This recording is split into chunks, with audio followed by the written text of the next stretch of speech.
The Whispering Man. Late one autumn night, Alex drove down a desolate country road, the trees on either side forming a tunnel that swallowed the moonlight. He had taken this route 100 times before, but tonight felt different. The air was thick, heavy, and the silence pressed against his ears. Then, he saw him.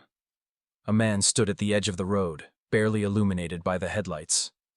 He wore a tattered gray coat, his face obscured by a hood. Alex's stomach clenched as he slowed down.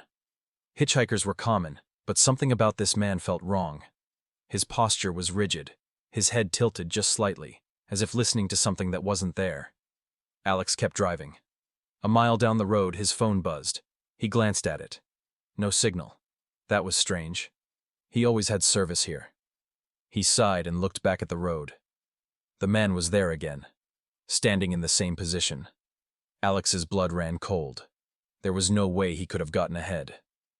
He pressed down on the gas, speeding past without looking back.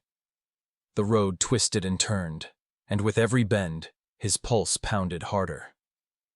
Then his headlights flickered, just for a second. But in that moment, he saw the man again, standing in the middle of the road.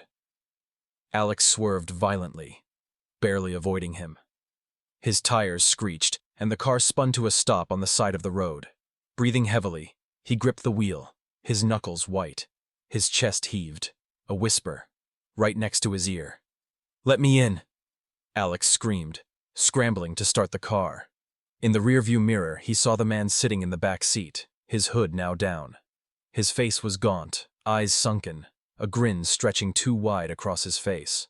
The last thing Alex heard before the world went dark was that same whisper, soft and hungry. "You should have stopped."